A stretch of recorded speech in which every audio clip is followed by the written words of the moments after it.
Bonjour, je vous retrouve pour le tuto des ATC Steampunk que je vous avais présenté dans une des vidéos précédentes. Pour mémoire ou pour info, je vous ai écrit en dessous de la vidéo les dimensions des ATC. Alors je vais vous montrer, en fait j'ai utilisé pour les faire deux cartons différents. Donc dans un premier temps un carton un peu épais et alvéolé dans lequel j'ai découpé 4 ATC. Donc dans un deuxième temps, j'ai utilisé un carton beaucoup plus fin et vous allez voir, je vais découper différents morceaux, alors plus ou moins grands, alors des rectangles ou des carrés. En fait, ce sera pour faire comme si c'était des petites plaques métalliques que j'aurais mis sur mon ATS. Mon ATC, pardon. Donc je vous donne pas les dimensions parce qu'en fait j'ai fait des tailles complètement aléatoires. Une petite chose, vous verrez à la fin de la vidéo en fait les ATC, j'ai fait les coins arrondis et en fait j'utilise une machine qui d'habitude c'est pour faire les enveloppes et je me suis un peu embêtée en fait avec les épaisseurs supplémentaires. Donc si vous utilisez ce genre de machine, il vaut mieux que vous fassiez vos coins arrondis avant parce que finalement certains coins j'ai dû les faire à la main et c'est vrai que c'est quand même beaucoup moins précis. Pour faire mes trous, je vous ai montré, j'ai fait d'abord les 4 angles, je le fais à la crocodile avec le trou le plus petit.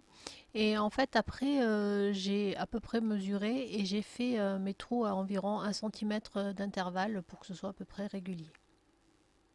J'ai aussi découpé des engrenages dans du papier action. Alors c'est le papier qu'on trouve dans les blocs avec le papier noir et le papier craft, c'est le papier le plus épais. J'ai utilisé vraiment des chutes de papier et du papier vraiment basique parce que après pour le recouvrir à la peinture, je n'ai pas besoin d'un papier vraiment très performant. Donc après avoir préparé à peu près tout mon matériel, j'ai repris mes bases d'ATC et j'ai enlevé un peu mon papier alvéolé. Alors je me suis un peu embêtée et en fait il aurait fallu juste que je pchite un peu d'eau dessus pour pouvoir l'enlever beaucoup plus facilement et rapidement. Donc j'ai décidé de travailler ensemble mes 4 ATC pour faire une sorte de continuité entre elles et pouvoir les reformer une fois qu'elles seraient détachées. Je vais utiliser mon vernicole pour tout coller et pour donner un peu plus de texture à mon fond, j'ai décidé de mettre un peu de gaz.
Donc pour les rouages, c'est pareil, je pense que j'aurais dû doubler le volume, enfin en coller deux l'une sur l'autre pour donner justement un peu plus de volume et que ça ressorte un petit peu plus de la création.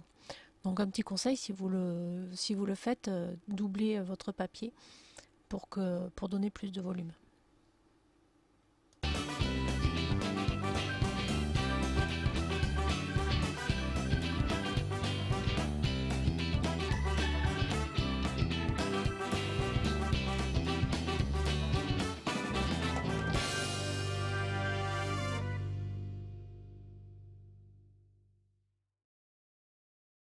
Alors, pour finaliser mes ATC, je voulais mettre des petits papillons. Alors ce sont des papillons en fait de chez Action qu'on avait trouvé dans des dies qu'on avait trouvé dans des petites poches, que des papillons, il y avait plusieurs tailles. Du coup, j'ai utilisé aussi des feuilles en, je sais pas comment ça s'appelle, c'est un genre d'acier pour apporter un petit peu comme si c'était de la verdure, on va dire entre guillemets, pour mes papillons. Et après, les couleurs, en fait, je les ai choisies en fonction de mes papillons. Pour coller les feuilles, je mets quand même pas mal de colle. Et il faut attendre quand même un petit moment avant que ça sèche. Et finalement, ça tient très bien sur la réalisation.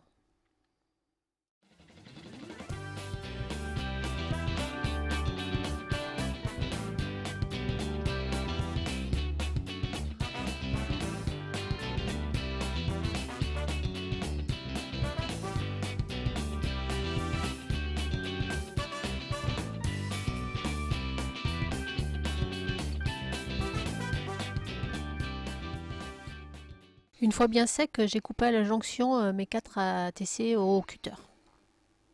Donc une fois le collage terminé et découpé mes petites ATC, je vais tout passer au gesso noir. Alors je vais passer une bonne couche de gesso. Alors c'est du gesso que j'avais acheté chez Lidl. Alors pour le passer, j'utilise un pinceau un peu à poil dur pour pouvoir aller vraiment dans toutes les petites parties un peu difficiles d'accès et pouvoir y mettre du gesso vraiment partout.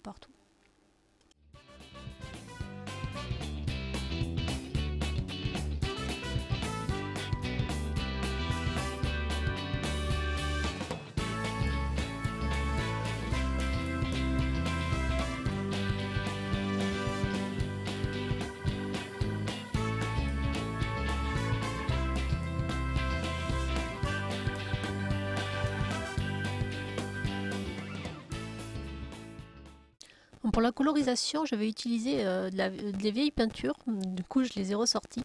C'est de la PBO, donc c'est de la peinture acrylique simplement, sauf qu'elle est un petit peu irisée. Enfin, ça dépend des peintures. Il y en a certaines qui sont mates et d'autres irisées. Mais vous pouvez utiliser de la peinture acrylique tout à fait normale. Et j'ai utilisé en fait les couleurs qui étaient sur mes papillons, donc du bleu, du vert et du jaune. Alors pareil pour utiliser la peinture, vous allez voir là le bleu, j'en ai un petit peu trop mis au départ. Je me mets une petite goutte de peinture sur un film plastique. J'ai repris mon pinceau à poil dur en fait pour faire, je voulais faire comme une fine couche, comme si on avait brossé en fait la peinture sur le gesso. Donc au premier coup, ma peinture était un petit peu liquide et du coup, j'ai pas assez, j'en ai un peu trop sur mon pinceau et ça me fait des traces trop larges. Et pour les autres peintures, j'ai vraiment asséché mon pinceau pour vraiment passer une couche et faire comme si ça avait été, je sais pas comment on appelle ça, mais lissé sur mon gesso noir.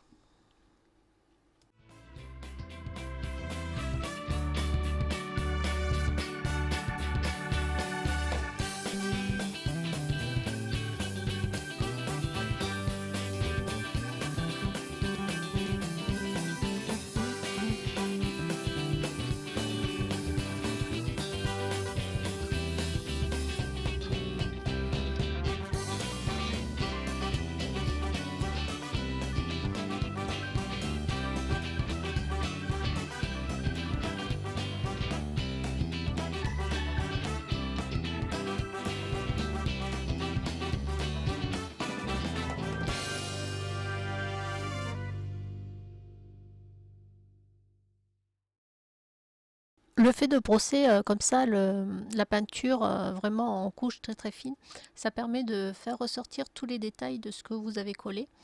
Et c'est pour ça que je vous disais qu'en fait mes engrenages, il aurait fallu qu'ils soient un peu plus épais pour qu'ils puissent ressortir, je pense, un peu mieux et que les détails soient un peu plus voyants.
Une fois ma colorisation terminée, je place mes papillons pour voir un petit peu ce que ça donne.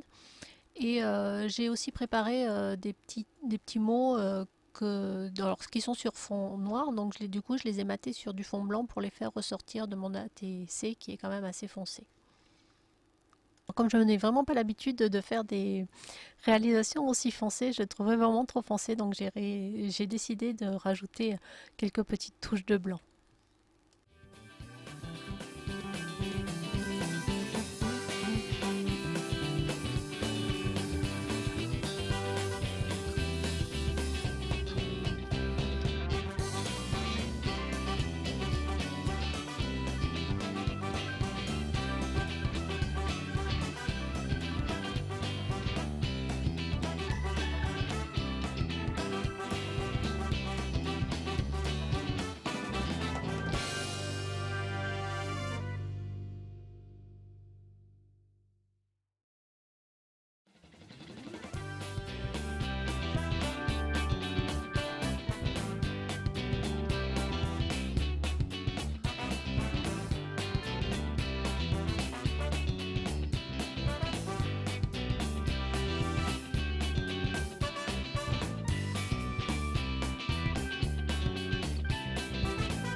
Donc une fois que je pensais que c'était à peu près terminé, j'ai collé mes papillons et mon sentiment.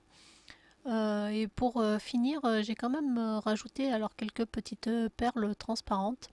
Alors c'est un petit pot, c'est ce que m'avait offert Véro pour Noël. Et je trouve que ça rend un effet assez sympathique. Donc ça met très longtemps à sécher, mais ça donne un petit effet brillant et je trouve que c'est sympa. Par contre, c'est vrai qu'à la caméra, on voit pas vraiment le rendu final.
Donc voilà, je vous montre le résultat final.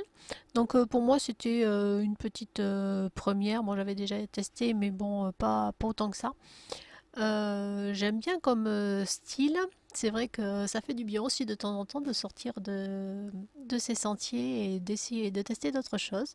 Donc bah, j'espère qu'avec cette vidéo, je vous aurai donné envie de tester autre chose et puis découvrir une autre manière de scraper. Voilà. Bon, ben, je vous fais plein de gros bisous et puis je vous dis à très bientôt.